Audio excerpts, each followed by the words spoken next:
Hello, my name's Lesley. I'm the author of Hattie and Friends. Today I'm going to read A Day at the Farm. It was a special day. Hattie and Nisha were going to Whitegate's farm and they were so excited. Hattie was waiting at the window for Nisha to arrive. It was a sunny day which was just perfect. Nisha and her mummy arrived in their red shiny car and beeped the horn. Beep beep! Hooray, they're here at last, said Hattie as she ran to the door. Come on, mummy, let's go. Hattie and Nisha chattered and giggled all the way to the farm. They were best friends and it was fun to be together. Look, I can see the farm, said Nisha. Here we are, said her mummy. When Hattie got out of the car, she wrinkled her nose up and said, "Ooh, cows and sheep," as she smelt the farmyard smells. "Pooh-wee," agreed Nisha with a chuckle. "Come on, girls, let's go and see what animals we can find," said Hattie's mummy. Hattie and Nisha found a big barn with goats, horses, pigs and donkeys. It was very noisy and smelly in there. The baby goats were skipping and jumping around and play fighting with each other. They're called kids, just like you, Nisha's mummy said. Hattie and Nisha fed the donkeys some special pellets of food. Hold your hand flat and let them eat the food from your hand, Nisha's mummy said. The donkeys gobbled up the food quickly. "Oh, that really tickles," giggled Hattie. "I think it might be time to feed us now," said Nisha's mummy. "Who's hungry?" "Me!" shouted the girls together. "And me!" said Hattie's mummy. Hattie and Nisha chose an animal lunchbox in the cafe. They munched their sandwiches, slurped their juice, and watched the chickens strutting around the farmyard. "We can help feed the lambs at 2 o'clock, Hattie's mummy said after lunch. The lambs had a bottle of milk, just like a baby. All the children took turns to feed them. "They're very strong," Hattie said as the little lamb tugged hard at the bottle.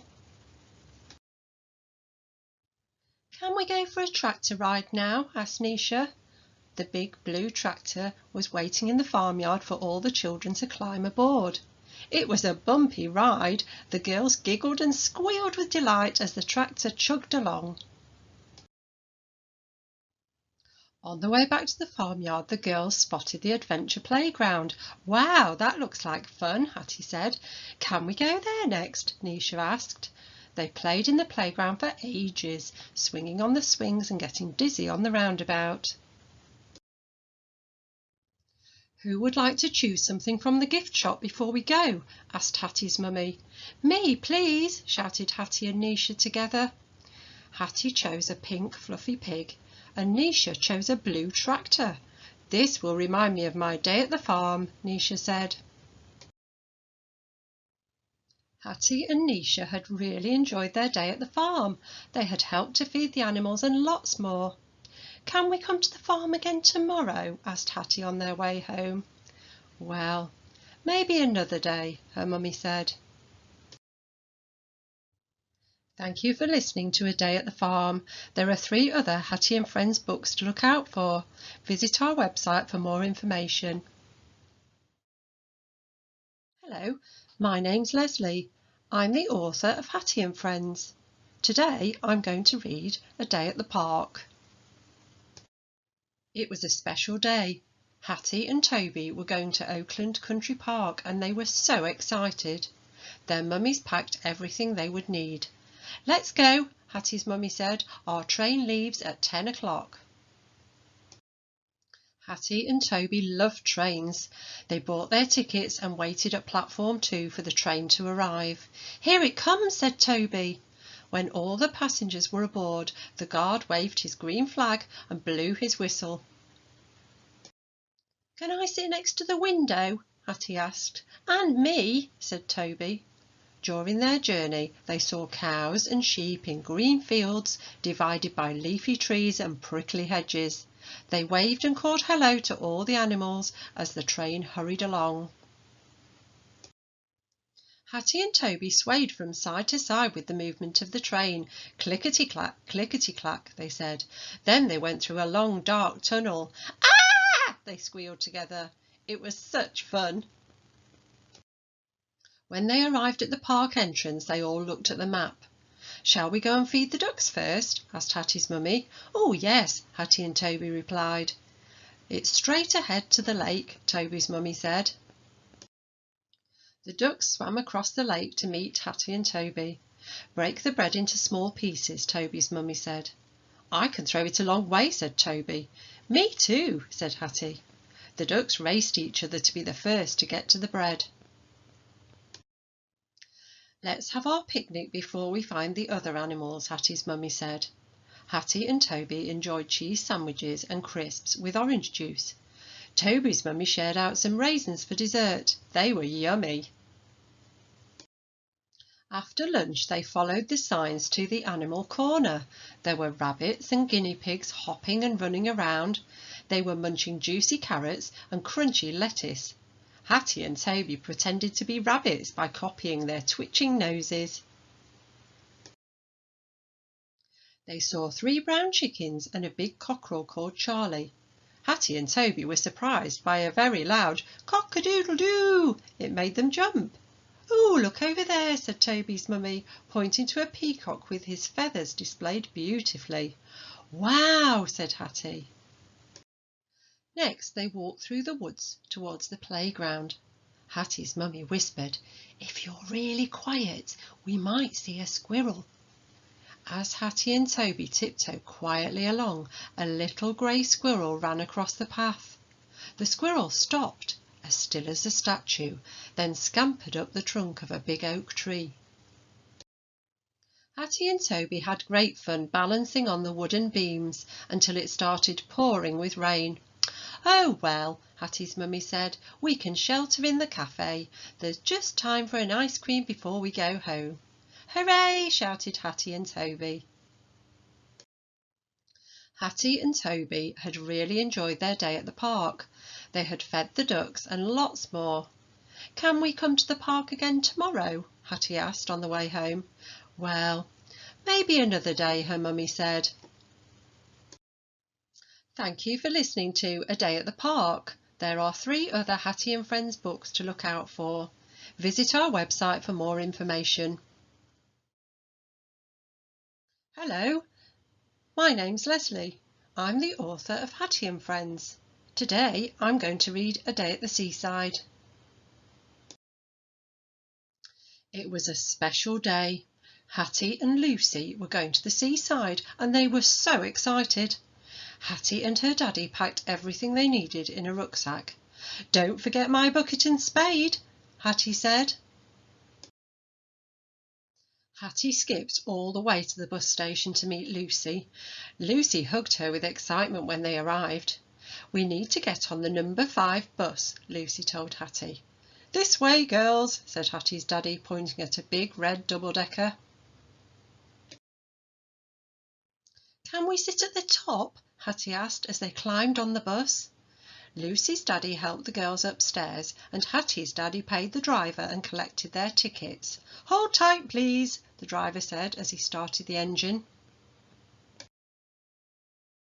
Hattie and Lucy chatted about what they would do at the seaside. "I'm going to ride on a donkey," Lucy said. "Me too," said Hattie, "and build a sandcastle." The girls jiggled and swayed from side to side as the bus trundled along. It was such fun. "We can listen for different sounds on our journey to pass the time," Lucy's daddy said. "Yes, I can hear a horn. Beep, beep," said Hattie. Lucy joined in. "I can hear a motorbike. Brum, brum." They soon arrived at the seaside. When they stepped off the bus, they could hear seagulls screeching as they swooped and swirled above them. "Noisy birds," Hattie said. "It's windy at the seaside," Lucy said, when she felt the sea breeze blow her hair across her face. "Can we go to the beach first?" asked Lucy. They took their shoes off and felt the warm, dry sand under their feet. "It tickles your toes," said Lucy. "Look, I found some shells," Hattie said, and she gave one to Lucy. "It's a fan shape," said Lucy. They collected lots of shells of different shapes and sizes, which chinked together in Hattie's bucket. "Come on, let's paddle," Hattie said as she took Lucy's hand and led her towards the sea. The girls squealed as the cold waves lapped over their feet. Being at the seaside made everyone feel hungry. Hattie and Lucy shared a tray of chips with wooden forks. They made each other laugh, blowing on the chips to cool them down. "These are the best chips in the world," Hattie said. Agreed Lucy, licking her lips. "I need my bucket and spade now," Hattie said. "Can I help?" asked Lucy. Lucy's daddy helped them to fill the bucket with wet sand and press it down. He turned the bucket over quickly and they all patted the bucket. 1, 2, 3, hooray! he said as he removed the bucket. "Well done, girls." "I can hear the donkey bells tinkling," Lucy said. "Let's find them." Their daddies lifted them into the saddles. The girls held the reins tightly and the donkeys followed each other along the beach, swishing their tails. After their ride, they stroked and patted the donkeys. "They're so smooth," Lucy said. It was soon time to catch the bus home. Hattie and Lucy had really enjoyed their day at the seaside. They had ridden on the donkeys and lots more. "Can we come to the seaside again tomorrow?" asked Hattie. "Well, maybe another day," her daddy said. Thank you for listening to A Day at the Seaside. There are 3 other Hattie and Friends books to look out for. Visit our website for more information. Hello, my name's Lesley. I'm the author of Hattie and Friends. Today I'm going to read A Day at the Zoo. It was a special day. Hattie and George were going to visit the zoo and they were so excited. Hattie's mummy made a picnic with ham sandwiches and chocolate muffins. Delicious! George's mummy brought some sweets for the journey. "I can't wait to see the elephants," George said as they went through the big metal gates at the entrance to the zoo. "Let's find the monkeys first. I love them," said Hattie. There were lots of other children already at the zoo. As they turned the corner, they saw a very tall and elegant animal. She was munching away on juicy green leaves from the treetops. "Wow, look! That giraffe can reach the sky," said George. Even the baby giraffe towered above all the children at the zoo. George was thrilled to see the elephants were nearby. There were 2 big grey elephants called Tilly and Jake, and their baby called Ellie. She looked like lots of fun as she sprayed water from her trunk and wriggled and rolled in the dust. Hattie and George found the penguins next, waddling around their pool. The penguins slid into the water and swam so easily, chasing each other around under water. "They look like they're wearing suits, don't they?" laughed George's mummy. Time for our picnic. Hattie's mummy unpacked the sandwiches, crisps and cheese cubes.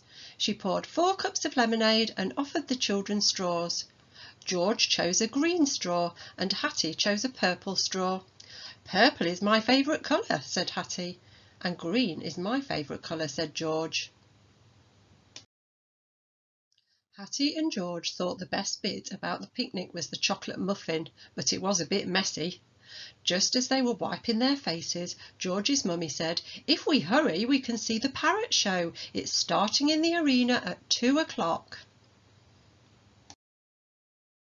The parrots were so clever and their feathers were beautiful colours. One parrot called Mikey could even ride a bike. George was very brave when a parrot sat on his shoulder. It kept saying, "Hello, George, hello, George." Hattie thought it might peck his ear. "We can find the monkeys now," Hattie's mummy said after the parrot show. "Hooray!" shouted Hattie. The monkeys were swinging, jumping and running about playing games. Hattie and George went right up to the glass and one monkey came to make faces at them. Cheeky monkey face, Hattie giggled. It was nearly time to leave the zoo, but there was just time to visit the reptile house. It was very dark and warm inside. There were sleepy snakes and strange-looking lizards with long tongues. There was even a big alligator that had very pointy teeth. Hattie and George didn't stay too long in there. "Who would like an ice cream?" asked George's mummy. "Me, please!" shouted Hattie and George together. George had a tub of chocolate and strawberry ice cream with sprinkles on top. Hattie chose an ice lolly that looked like a spaceship with red, yellow and green stripes. Hattie and George had really enjoyed their day at the zoo. They had seen their favourite animals and lots more. "Can we come to the zoo again tomorrow?" asked Hattie on the way home. "Well, maybe another day," her mummy said. Thank you for listening to A Day at the Zoo. There are 3 other Hattie and Friends books to look out for. Visit our website for more information.